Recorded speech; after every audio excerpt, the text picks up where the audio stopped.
Boa noite, a alegria de estarmos reunidos para adorar e glorificar o Senhor nosso Deus mais uma vez.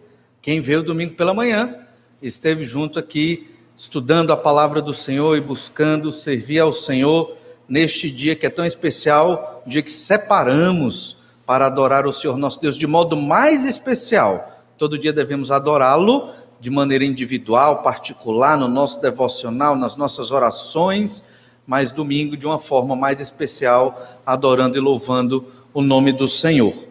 Mediante tudo que nós cantamos hoje, e o texto que nós vamos estudar essa noite, da Epístola de Paulo aos Romanos, capítulo 10, você já deve ter percebido que nós vamos meditar na ideia de que nós fomos salvos para pregar o Evangelho de Deus. Então, um dos motivos da nossa salvação é para proclamarmos o Evangelho do Senhor. Fomos salvos para glorificar a Deus, para render louvores ao Senhor, porque Deus quis assim, pela graça e misericórdia dele, mas especificamente também para proclamarmos o Evangelho do Senhor Jesus Cristo. E todo crente tem que proclamar o Evangelho de Jesus, tem que saber anunciar as boas novas de salvação. Interessante que essa epístola que nós estamos observando aqui, escrita por Paulo à igreja de Roma, ela tem um propósito fundamental de Paulo ter um relacionamento com essa igreja, que ele não conhece essa igreja, dele ter um relacionamento com esta igreja, para que indo à igreja de Roma em uma visita futura, depois dessa carta que ele enviou, ele possa estar indo para a Espanha, pregar o evangelho na Espanha, que na concepção de Paulo eram os confins da terra. Hoje a terra está tão pequena que talvez não tenha mais nem confins. Quais são os confins da terra? Porque o planeta todo explorado e a facilidade de chegar a todos os locais do planeta, essa ideia de confins está quase sem sentido. Mas para Paulo, a Espanha era os confins da terra. E ele queria chegar lá, por quê? Pregar o evangelho do Senhor Jesus Cristo. Enquanto ele está falando aos crentes de Roma sobre os fundamentos da fé em Jesus, ele também os desafia a proclamar esta mesma fé. E é interessante que, talvez você pense assim, eu já sou crente, já ouvi isso demais. É verdade. Ouvi o quê? Que nós temos que proclamar o evangelho do Senhor Jesus Cristo. Mas Paulo escreve isso para crentes, judeus e gentios. Então, porque é necessário nós ouvirmos isto. Precisamos ouvir, precisamos pregar. Se eu não prego o evangelho, alguém que está perdido nas trevas do pecado, está faltando algo na minha vida como servo de Deus. Eu fui salvo para quê? Fomos salvos para glorificar o nome de Deus, especificamente aqui, para pregar o evangelho do Senhor Jesus Cristo.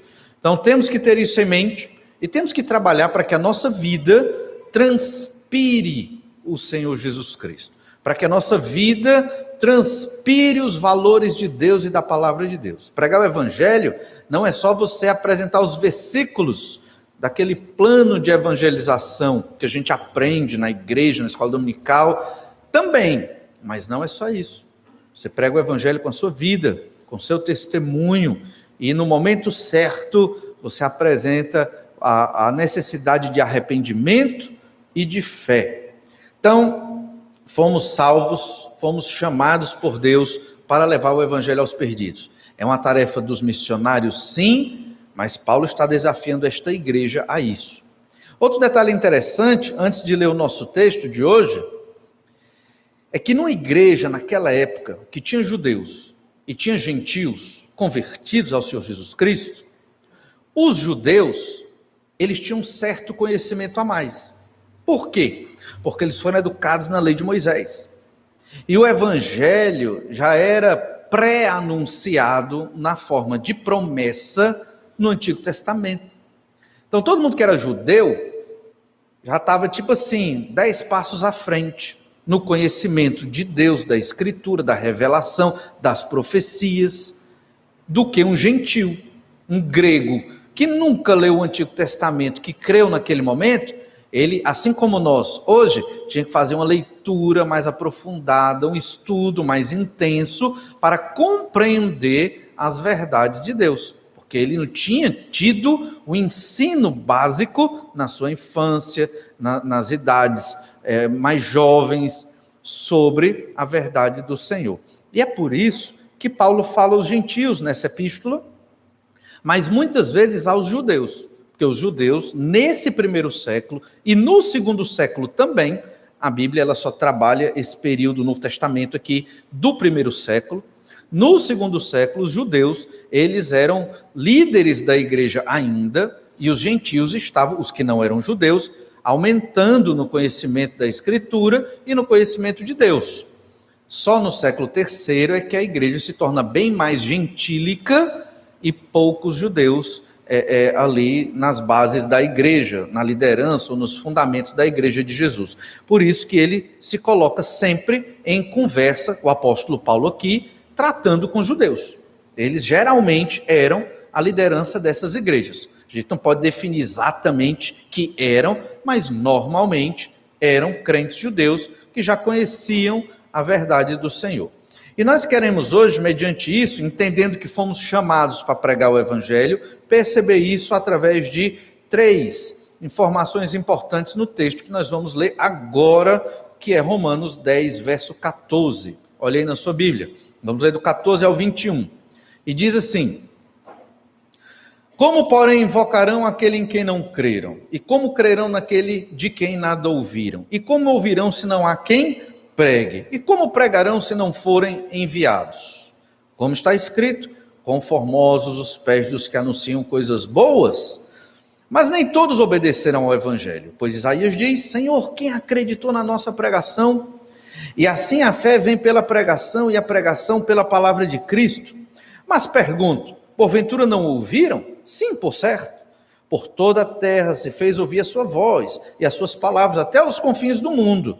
Pergunto mais, porventura não terá chegado isso ao conhecimento de Israel? Moisés já dizia: eu vos porei em ciúmes com um povo que não é nação.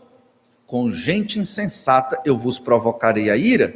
E Isaías a mais se atreve a dizer, se atreve e diz: fui achado pelos que não me procuravam, revelei-me aos que não perguntavam por mim. Quanto a Israel, porém, diz: todo dia estendi as mãos a um povo rebelde e contradizente.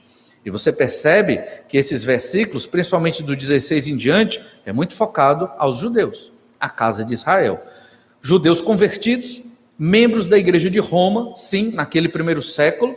Óbvio que isso valia para todos os membros daquela igreja, judeus e gentios, romanos, gregos que estavam ali, mas ele foca nos judeus. Por quê? Porque os judeus eram aqueles que na igreja tinham mais conhecimento da Escritura, ou pelo menos deveriam ter, era a lógica da época, e eram provavelmente os líderes daquela igreja.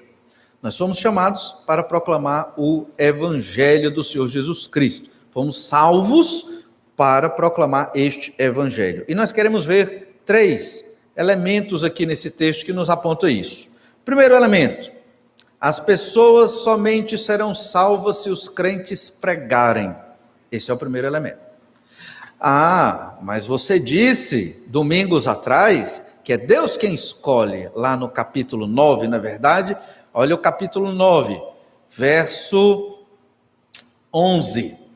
E ainda não eram os gêmeos nascidos, nem tinham praticado o bem ou o mal, para que o propósito de Deus quanto à eleição prevalecesse, não por obras, mas por aquele que chama. Você não falou que é pela eleição, não é Deus que escolhe os que vão ser salvos? É verdade. Antes da fundação do mundo, Deus já escolheu quem vai crer. Deus determinou quem vai crer e quem não vai crer no Senhor Jesus Cristo. É o que a Bíblia nos ensina. Hoje de manhã também, 1 Timóteo, vimos isso e outros textos.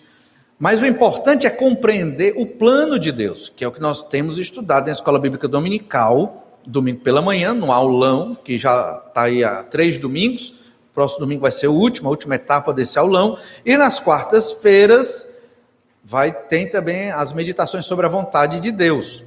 E o que é que a gente aprende sobre isso? Que Deus tem uma vontade soberana, Deus tem uma vontade que Ele não revelou a nós, mas Ele tem uma vontade revelada. E a vontade revelada diz exatamente que existem aqueles que Deus escolheu antes da fundação do mundo para ser salvos. Mas por quê? Isso não seria uma arbitrariedade, não é injustiça? E Paulo responde, já estudamos isso, de modo nenhum, porque na verdade nenhum ser humano merece a salvação. Deus não é injusto, porque nenhum ser humano merece. O ser humano merece a condenação por conta dos seus próprios pecados. E quando Deus decide salvar alguns, é graça, é favor, é presente, é bênção. E Ele faz isso com quem Ele escolheu fazer. Mas ao mesmo tempo que existe a vontade soberana de Deus para salvar quem Ele quer, existe também o fato de que Deus coloca o ser humano como parte do seu plano.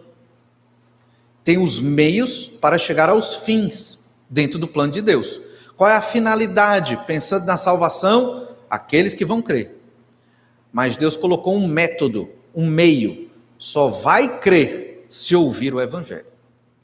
Não tem como crer se não ouvir sobre o Evangelho do Senhor Jesus Cristo. Então nós temos aqui duas verdades. A eleição de Deus desde antes da fundação do mundo e a verdade que só vai crer quem ouvir a pregação do Evangelho. Então, o fato de Deus, desde antes da fundação do mundo, ter decretado quem vai ser salvo, não significa que nós não devemos proclamar o Evangelho e realizar a obra missionária, que é exatamente levar o Evangelho aos perdidos dos confins da terra. Essa terra, esse mundo que está meio que sem confins, né? Mas a lógica é chegar nos cantos mais distantes com a proclamação do Evangelho. Muita gente, isso é uma mensagem que foi extremamente errada e divulgada massivamente no Brasil e no mundo, e é errada. Que mensagem? Vamos pregar o Evangelho para que as pessoas entendam bem o que eu estou dizendo, para que as pessoas não estejam indo para o inferno. Porque se você não pregar o Evangelho, aquela pessoa vai para o inferno. Isso é uma mensagem errada. Por quê? Porque se você não pregar, Deus vai levantar alguém para pregar. E aquele que vai crer, ele vai crer e vai ouvir o Evangelho. E Deus vai levantar. Certo? Então a mensagem aí você pensa, antes de dizer qual é a mensagem correta, bíblica, aí você pensa, então por que eu vou pregar o Evangelho? A mensagem correta é, por amor a Deus, porque Deus mandou, porque é o método revelado de Deus na Bíblia, é por isso que eu prego o Evangelho. Quem vai ser salvo já está determinado.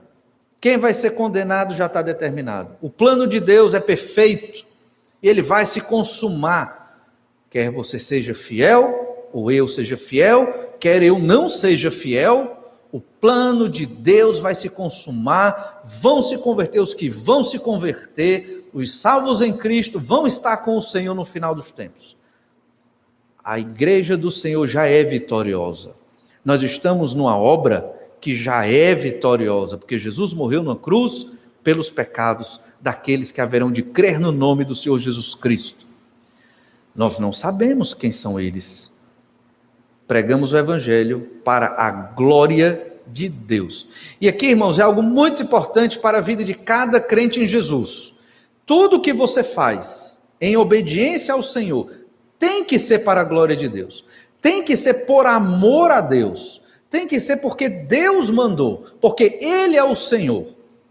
Você não deve realizar a obra de Deus motivado por pragmatismo. O que significa isso? Pelo que dá resultado, pelo que produz resultado, entende? Nós não somos motivados pelos resultados humanos, nós somos motivados pela revelação de Deus, Bíblia Sagrada, e pelo Senhor nosso Deus. Ele é a nossa grande motivação. Porque se formos nos basear nos resultados humanos, imagina só, cenário hipotético, vem uma perseguição, ser crente hoje se torna muito difícil. Hoje é conveniente ser crente, mas pode ser que um dia não seja, e vai ser muito difícil, e seremos perseguidos, temos que nos encontrar para adorar a Deus escondidos. Será que essa igreja vai estar cheinha? Deus queira que sim, né?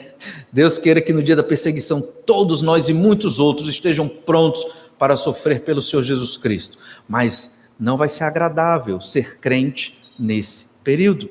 Então, de uma perspectiva pragmática, ou seja, de uma perspectiva que traz felicidade, de uma perspectiva que eu vejo os resultados positivos, eu não vou mais querer ser crente, eu vou me desanimar, eu vou esmorecer, eu vou ficar fraquinho, porque cadê a bênção? Cadê a alegria? Cadê a felicidade? Não vai ter na perseguição. Deixa eu corrigir, vai ter, mas é uma felicidade diferente.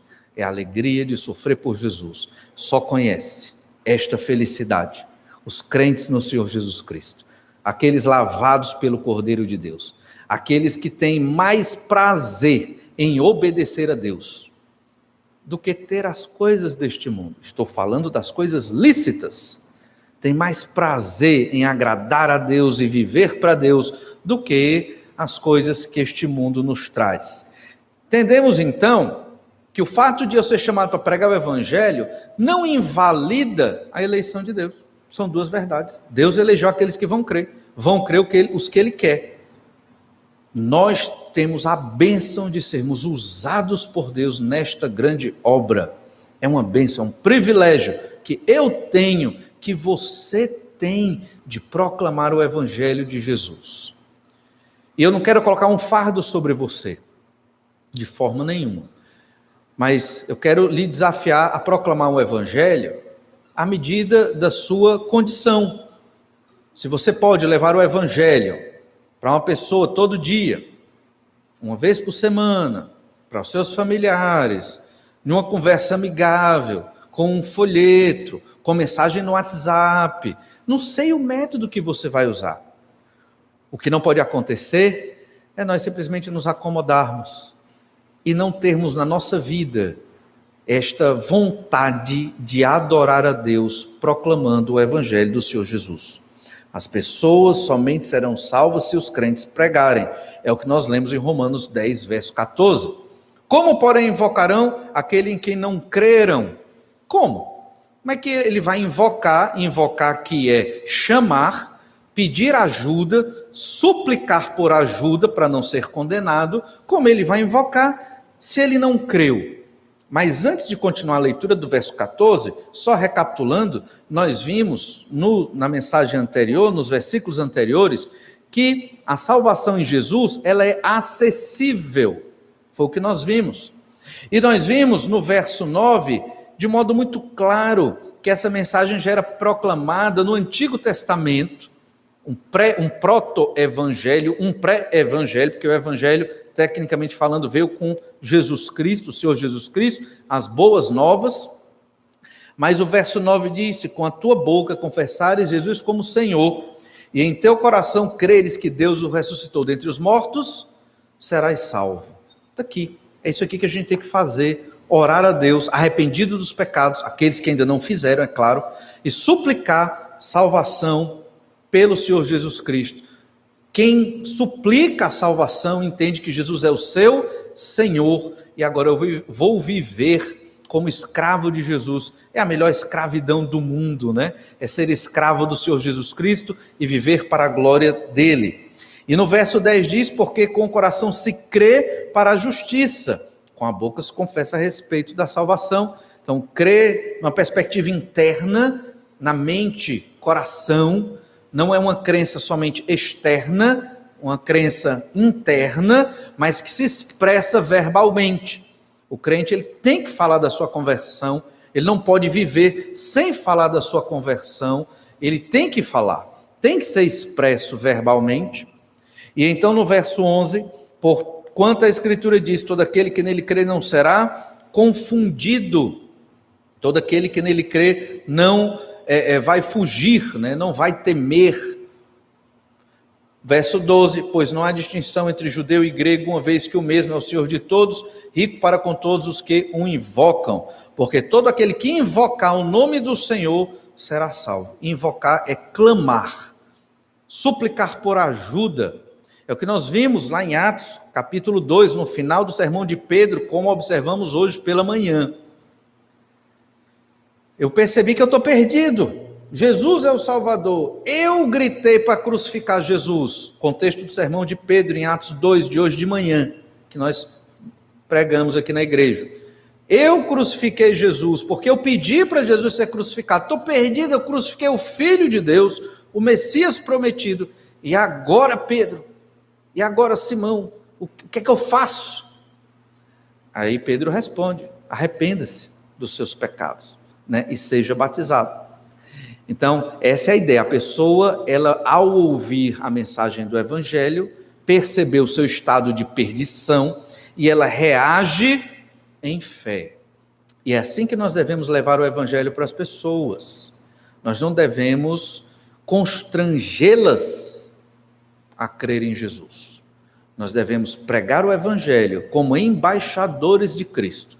A mensagem que anunciamos a todas as pessoas, Paulo chama de tesouro em vasos de barro. Vaso de barro sou eu, é você. Tesouro é a mensagem do Evangelho. E a gente entrega essa mensagem para as pessoas como se estivesse entregando, e estamos entregando, um tesouro para elas. E a gente entrega e deixa.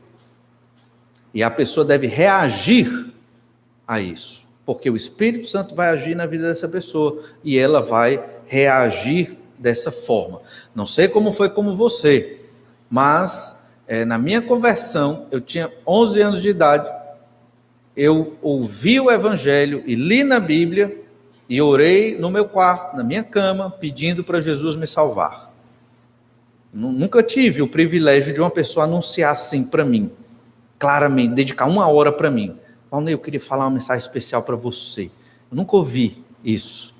Eu ouvi do pastor, na igreja, falando quando eu fui, mas eu entendi bem quando eu li na Escritura, e eu entendi, estou perdido. E agora, eu, sem saber muita coisa, não sabia nada, não tinha família cristã, eu me ajoelhei e pedi para Jesus me salvar, arrependido dos meus pecados. E depois eu fui lendo, fui estudando e fui entendendo. Aí eu acertei, era isso mesmo. E aí fui percebendo o que Deus tinha feito na minha vida e o que Ele ia fazer. Então, basta nós plantarmos esta semente. Mas perceba que o verso 14 diz assim: como, porém, invocarão aquele em quem não creram? Para eles clamarem, eles têm que primeiro crer. Então veja, a fé vem antes de quê? De eu pedir para Jesus me salvar. E esta fé, ela é colocada por Deus em nós. Nós não temos. Porque se eu tivesse fé para clamar a Deus para Ele me salvar, eu teria feito um ato, uma obra boa aos olhos do Senhor. E aí, como eu sou completamente depravado e pecador, não é verdade? Efésios diz, capítulo 2, verso 1, que o Senhor nos deu vida estando nós mortos nos nossos delitos e pecados. Um morto pode pedir ajuda? Não pode. Um morto pode ser ressuscitado pelo Senhor, mas um morto pedir ajuda, ele não tem condição, porque ele está morto nos delitos e pecados. Logo, para você clamar para que Jesus lhe salve, o Espírito já implantou fé no seu coração de um modo sobrenatural, que eu não percebi, que você não percebeu, você que crê em Jesus, e aí você passa a crer. Você invoca Jesus depois, você crê. Quando você invoca para Jesus lhe salvar, você já tem a fé salvadora na sua vida. E como crerão naquele de quem nada ouviram? É necessário ouvir para crer. Ouvir o Evangelho, para crer, regeneração, para clamar pela salvação. Aí acontece o quê? Conversão. Entende? Mas tem que ouvir. Se não ouvir o Evangelho, não vai ter a fé salvadora, regeneração e, consequentemente, conversão, que é quando você clama para Jesus ser o seu Senhor e Salvador. Há uma participação humana, mas depois que a fé salvadora foi colocada em você, e quem faz isso é Deus. E como ouvirão, se não há quem pregue? Paulo aqui está desafiando aqueles irmãos da igreja de Roma a proclamarem o Evangelho. Não esqueça, primeiro século, século de perseguição, muitos imperadores romanos perseguindo os cristãos, matando os cristãos, judeus perseguindo os cristãos. Essa igreja aqui era perseguida, ela ficava nas catacumbas de Roma, cemitérios subterrâneos, escondidos ali. porque os cristãos eram culpados por tudo que acontecia no mundo, tudo. Então, eles viviam escondidos. Ser crente aqui não era favorável, não era status, não era tranquilo, não era uma possibilidade de uma vida com felicidade. Era uma vida de perseguição, de fuga e de tensão. Ser crente aqui era uma vida assim. E Paulo está motivando aquela igreja a continuar pregando o evangelho. Porque se vocês não pregarem, como eles vão ouvir? Se eles não ouvirem, como vão crer? Como vão ter esta fé salvadora? Se não crerem, como eles vão invocar? Pedir para Jesus os salvar.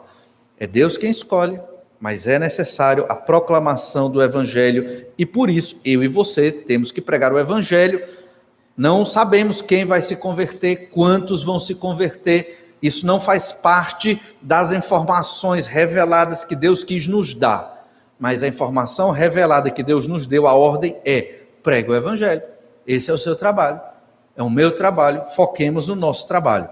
2 Coríntios 5:20 diz: de sorte que somos embaixadores em nome de Cristo, como se Deus exortasse por nosso intermédio. Em nome de Cristo, pois, rogamos que vos reconcilieis com Deus. Somos embaixadores em nome de Cristo. Um embaixador é uma pessoa muito importante. Cada crente em Jesus é muito importante na obra de Deus. E nós, como embaixadores, representamos a pessoa de Deus, o reino de Deus na terra. Independente do nome desta igreja, ser batista ou de outra igreja ter outro nome, não interessa. O que interessa aqui é que o crente em Jesus, ele representa o reino de Deus na terra, o nome do Senhor Jesus Cristo, e quando ele fala o evangelho, é como se Deus falasse pela boca dele, do crente, por você e por mim. E a mensagem em nome de Jesus é: vos reconcilieis com Deus. Esse é o ministério da reconciliação. Pregar o evangelho é tentar reconciliar o homem pecador, inimigo de Deus, com um Deus todo-poderoso, gracioso, soberano e salvador.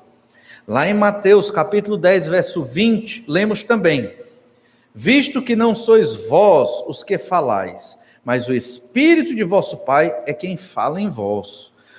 E essa verdade se repete lá no Evangelho de João, capítulo 14, 15, 16.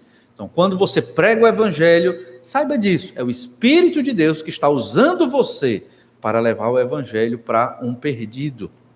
Às vezes, nós queremos ajudar as pessoas, e ajudamos, e amamos as pessoas, principalmente aqueles que estão ao nosso redor e precisam da nossa ajuda, de um conselho, até de uma ajuda material, de uma coisa assim.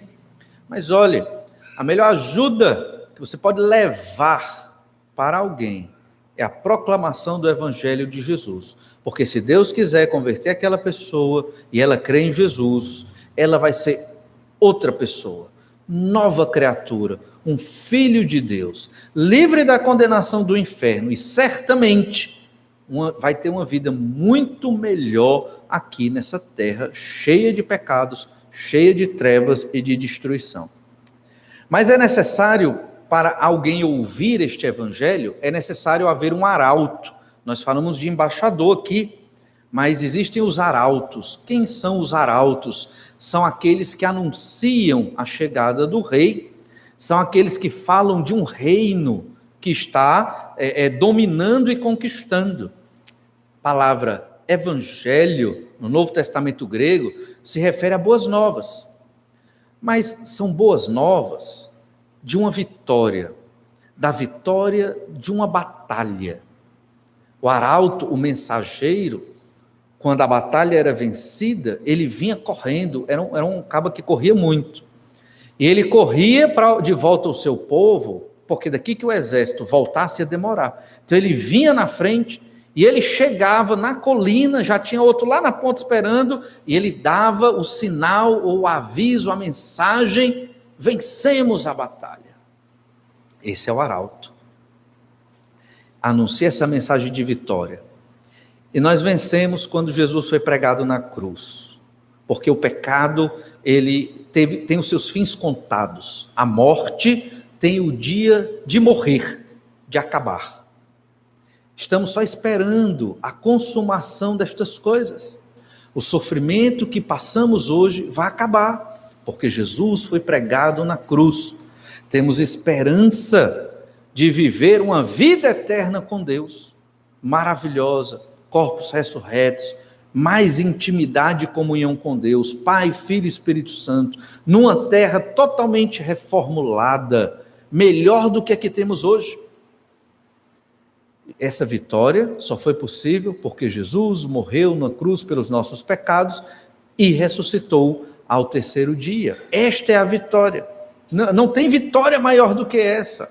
Todo aquele que crê no Senhor Jesus Cristo participa dessa vitória. Pregar o Evangelho é isso, é anunciar esta vitória conquistada pelo Senhor Jesus Cristo, onde Ele mesmo derrama o seu sangue para obtê-la. Romanos 10, verso 14, precisamos de arautos. E como ouvirão se não há quem pregue? Alguém tem que pregar, alguém tem que anunciar. E como pregarão se não forem enviados? Então tem que ser enviado. E aqui ele já está indo para o lado dele como missionário. Nós podemos pregar aqui na nossa cidade. Tem pessoas aqui de vários bairros diferentes. E você é um enviado para o seu bairro, para você levar o evangelho ao perdido ali. Mas existem outros que vão ser enviados para mais distante. E nós temos que nos animar e motivar com esses irmãos que estão longe. É por isso que tem um departamento de missões para nos lembrar desses irmãos, porque a vida é tão corrida que a gente acaba esquecendo dos missionários. Mas se você esquecer deles, tem um banner ali fora, relembre, tá? Todos os missionários que a igreja apoia financeiramente e em oração também. E se Deus nos abençoar, vamos aumentar o nosso quadro de missionários, vamos melhorar o sustento dos nossos missionários, para que eles tenham condição de proclamar o evangelho com mais tranquilidade e condições mesmo, porque sabemos que é difícil para a vida do missionário, mas nós somos também estes enviados. Tinha um irmão aqui na igreja, não está mais aqui, mas ele sempre dizia e defendia que nós também somos missionários. E é verdade, porque somos enviados por Deus para pregar o evangelho. Eu tenho que pregar e você tem que pregar também. Aqui nós temos, nesse texto, uma referência, no final do verso 15, a Isaías. Aqui no verso 15 nós lemos: como está escrito, quão formosos são os pés dos que anunciam coisas boas. E a lógica aqui é de Isaías 52, verso 7. Olha 52, 7. Que formosos são sobre os montes os pés dos que anunciam as boas novas, que faz ouvir a paz, que anuncia coisas boas, que faz ouvir a salvação, que diz a Sião, o teu Deus reina. E aqui é já um anúncio de salvação completa. Deus reinando. Deus reina, sim, nos céus, soberano sobre tudo. Mas a Bíblia nos diz que o mundo jaz no maligno. Então Satanás ainda tem um grande domínio aqui neste planeta, porque Deus quis. Não é porque Deus não quis, não. Deus quis, para a glória do nome dele. Mas vai ter o dia em que o céu vai descer na terra. A nova Jerusalém vai estar aqui. Deus mesmo estará aqui e vai colocar em ordem todas as coisas. E todos aqueles que creram em Jesus participarão do governo do Senhor. Governo justo, perfeito, maravilhoso, para todos os redimidos do Antigo Testamento, do Novo Testamento, da igreja, dos santos da tribulação, todos estes que creram no Senhor Jesus Cristo de todas as épocas, estarão no reino de Deus, no novo céu e nova terra. Paulo está citando Isaías 52, 7 aqui, no verso 15, para anunciar que Jesus chegou. Nós temos que pregar o evangelho, as boas novas da vitória. Jesus já conquistou na cruz, falta Jesus consumá-la. Isso vai acontecer na segunda vinda do Senhor Jesus Cristo. E no verso 8, olha o que nós lemos, Isaías 52, verso 8. Eis o grito dos teus atalaias, eles erguem a voz, juntamente exultam, porque com seus próprios olhos distintamente veem o retorno do Senhor a Sião. Então os atalaias são aqueles sentinelas, vigias, que anunciarão o retorno do Senhor a Jerusalém e acreditamos que o Senhor, quando retornar, vai reinar ali de Jerusalém mesmo, e os gritos dos atalaias. O nosso louvor é muito bonito, acho muito bonito o nosso louvor aqui na nossa igreja, mas nós somos muito comedidos. Quando Jesus voltar, são gritos de alegria. Imagina gritar, você já gritou de alegria? É difícil a gente gritar de alegria, né? A gente é muito tranquilo, não é verdade?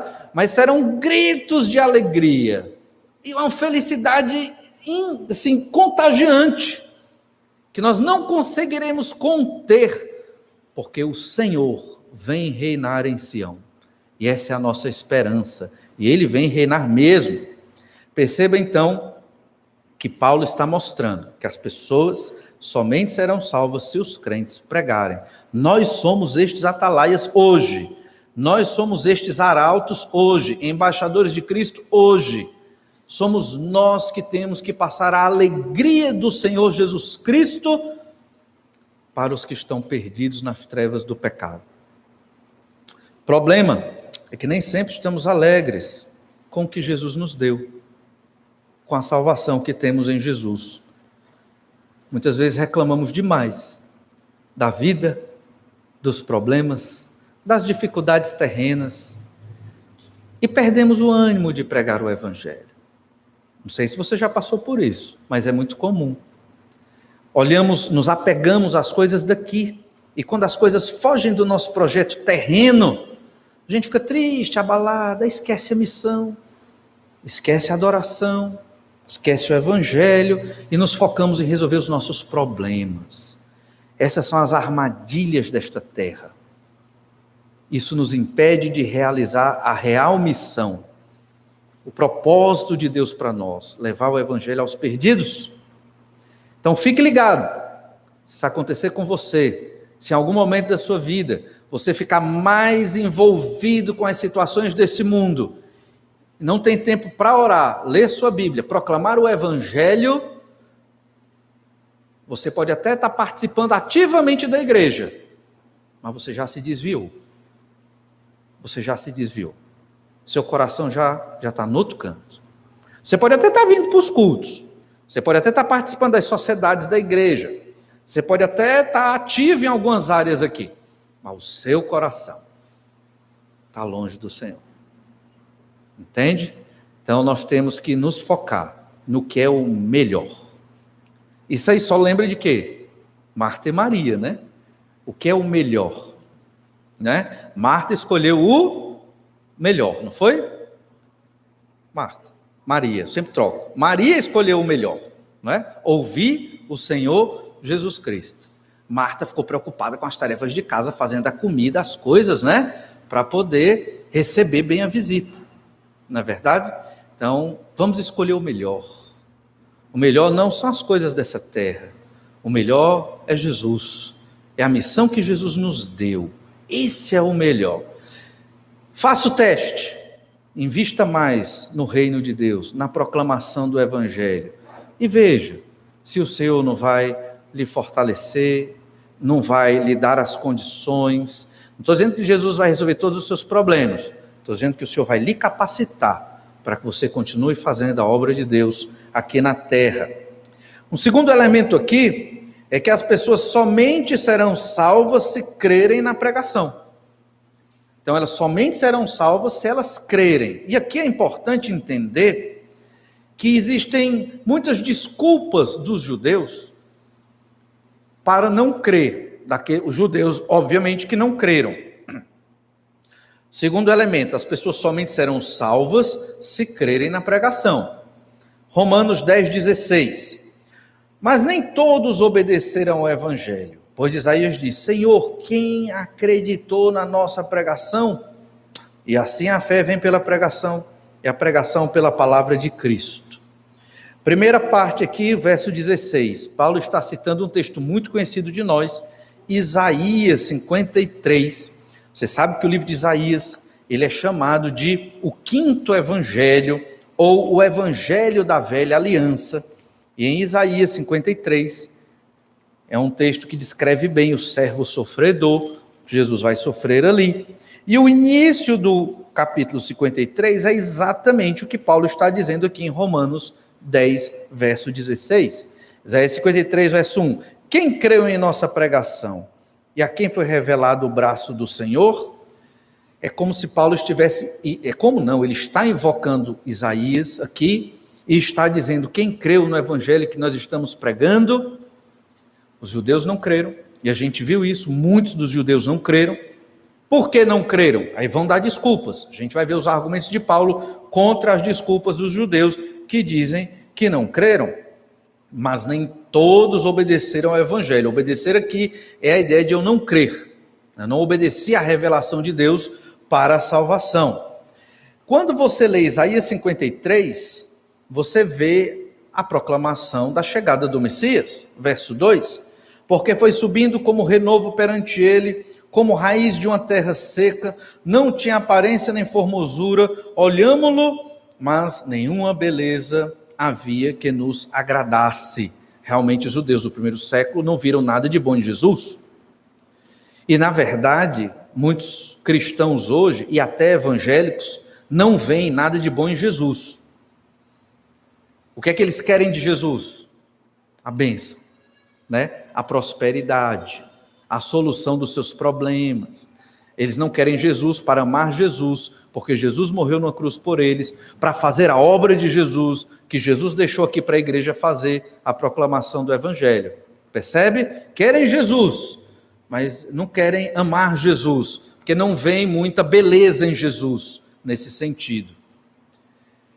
E diz mais, Isaías 53, 3, era desprezado e o mais rejeitado entre os homens, homem de dores, que sabe o que é padecer, e como um de quem os homens escondem o rosto, era desprezado, dele não fizemos caso. A casa de Israel crucificou Jesus, não fez caso do Senhor, ignorou as evidências do seu messianismo, o seu poder, os vários milagres do Senhor Jesus Cristo.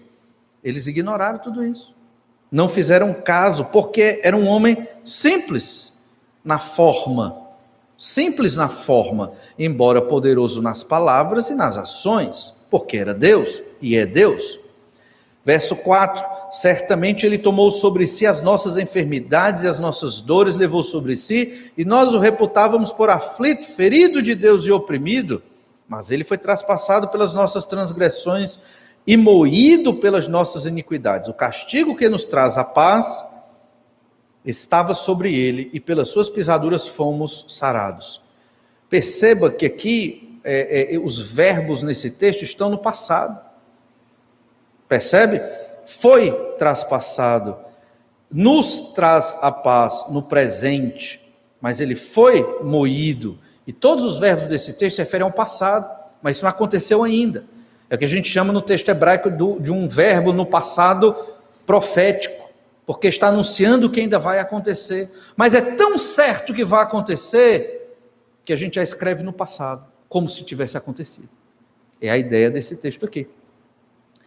E diz no verso 6, todos nós andávamos desgarrados como ovelhas, cada um se desviava pelo caminho, mas o Senhor fez cair sobre ele a iniquidade de nós todos. Ele foi oprimido e humilhado, mas não abriu a boca. Como cordeiro foi levado ao matadouro, e como ovelha muda, perante os seus tosqueadores, ele não abriu a boca. Aí o judeu chega e diz, nós não sabíamos que Jesus era o Messias.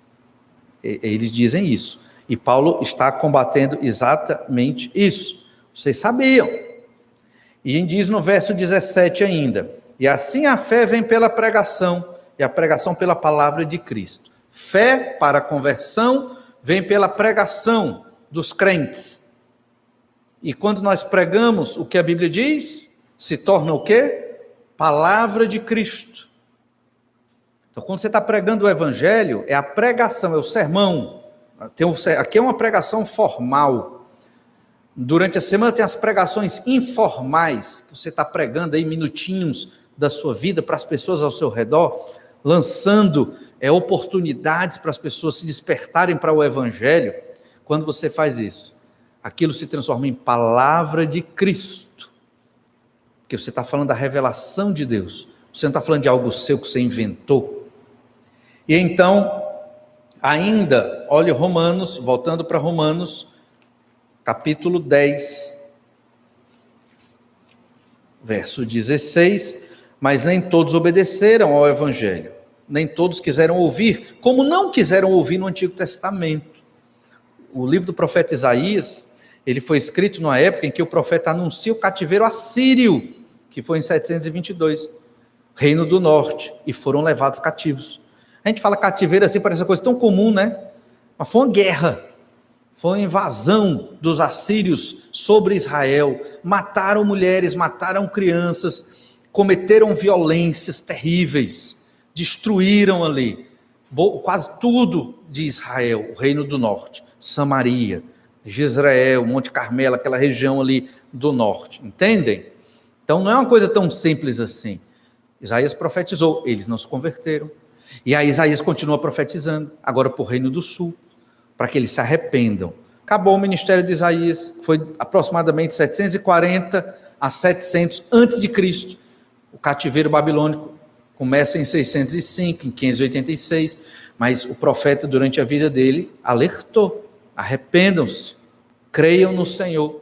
Eles tiveram não só Isaías, mas vários profetas, Jeremias também, anunciando para que se arrependessem do pecado, porque viria o cativeiro babilônico. Não se arrependeram, Deus mandou matar. Entende? E hoje é mais uma oportunidade de ouvirmos o Evangelho e de pregarmos o Evangelho para as pessoas, porque vai chegar o dia que o Senhor virá e o Senhor vai cobrar.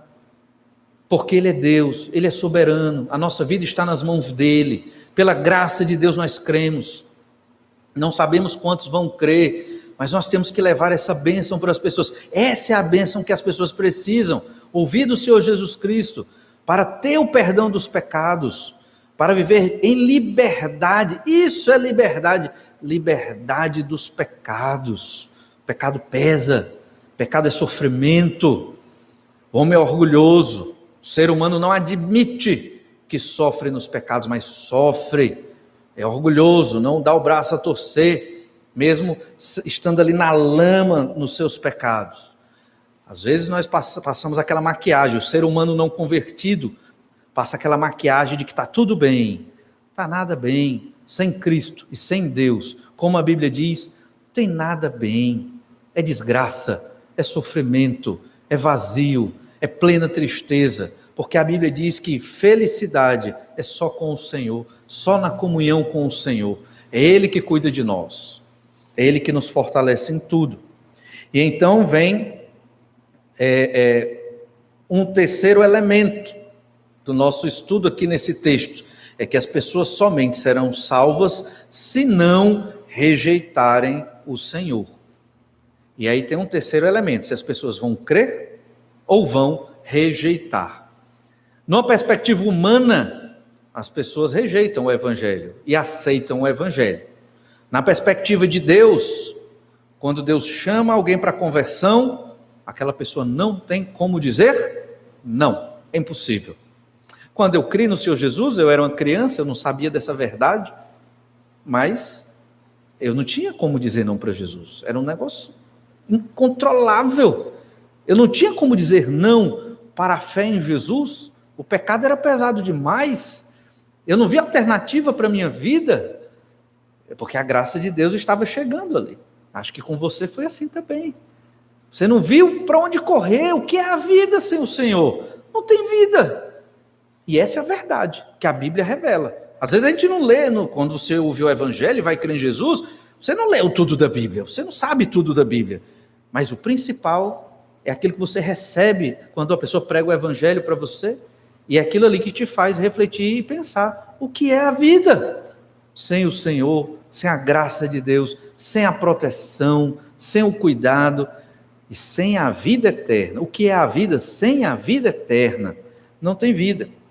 Terceiro elemento nesse texto é que as pessoas somente serão salvas se não rejeitarem o Senhor. É claro que elas só vão aceitar quando Deus chama, mas olha o que diz Romanos 10:18. Mas pergunto, eu acho muito interessante quando Paulo escreve, porque eu acredito que isso acontece com você. Você lê um texto desse, é um texto animado. Em que sentido? É um texto que você está conversando com a pessoa, né? Aí você lê aqui o verso 18, mas pergunto, porventura não ouviram? Os judeus não ouviram. Aí você lembra do que a gente acabou de ler no verso 16, mas nem todos obedeceram ao evangelho, pois Isaías diz, Senhor, quem creu na nossa pregação? Quando ele cita esse texto de Isaías, os judeus que estavam lendo essa epístola publicamente, alguém estava lendo e todo mundo ouvindo, eles lembraram de Isaías 53. Eles lembraram do servo sofredor. Aí vem o verso 18. Porventura não ouviram? Será que eles não ouviram? Os judeus não ouviram esse evangelho no Antigo Testamento? E eles não sabiam disso? Por que não obedeceram? Por que não creram? E a resposta de Paulo é sim, por certo. Certamente eles ouviram. Certamente muitos aqui ouviram o evangelho, mas o rejeitam. Desprezam esse tesouro que Deus está ofertando. E a gente fica triste, obviamente, porque sabemos o fim daqueles que não creem em Jesus. Da mesma forma, quando nós formos apresentar o evangelho para alguém, e a pessoa rejeita, eu tento não ficar tão triste, mas o semblante cai, e é quase que automático, a tristeza, porque aquela pessoa não quis e rejeitou o tesouro do Senhor. Mas ela ouviu. E às vezes a pessoa ouve o evangelho várias vezes para que, se Deus quiser, um dia ela venha a crer. Mas meditaremos nesse último tópico, próximo domingo, que as pessoas somente serão salvas se não rejeitarem o Senhor. E nós temos que ser aqueles que vão proclamar o evangelho, que vão anunciar a verdade de Deus. Temos que ser aqueles que até o último dia das nossas vidas estamos empenhados, porque Deus mandou, para a glória de Deus, por amor ao Senhor, temos que ser empenhados em anunciar o evangelho a todos que estão perdidos ao nosso redor. Você pode pregar poucos minutos, você pode dar um folheto, você pode dar uma Bíblia, você pode convidar aquela pessoa que não é crente para fazer uma refeição na sua casa. Ali ela tem que ouvir, ela não vai sair correndo. E aí você prega a mensagem para ela, entende? É uma excelente forma. Nós temos que anunciar o evangelho para que o mundo saiba como o nosso Deus, o Senhor, é maravilhoso. E como a graça de Deus é abundante para salvar aquele que está perdido. Vamos orar, pedir que o Senhor nos abençoe. Te agradecemos, Pai amado, por tudo que o Senhor tem feito por nós, porque o Senhor nos resgatou das trevas do pecado, nos deu uma vida abundante aqui nesta terra, e temos a esperança da ressurreição e da vida eterna com o Senhor. Baseado nisso tudo, Senhor Deus, nos dá força para pregarmos o Teu Evangelho, por amor a tudo que o Senhor é para nós. Não por obrigação, mas por gratidão, por alegria, por felicidade, por tudo que o Senhor faz para conosco. Capacita-nos, ó Pai, a sermos os arautos do reino do Senhor. Embaixadores, sim, verdadeiros atalaias que anunciam uma vitória que já é real, conquistada na cruz pelo Senhor Jesus Cristo. Essa é a oração e essa é a bênção que eu te peço e faço em nome do Senhor Jesus Cristo. Amém. Deus abençoe você na sua semana. Continue lendo a sua Bíblia firmemente cada dia, orando ao Senhor, buscando forças para proclamar o Evangelho do Senhor Jesus Cristo. Nesta oração silenciosa, você pode conversar mais com o Senhor, seu Deus, e pedir forças a Ele para esta missão. Deus abençoe, uma boa noite a todos.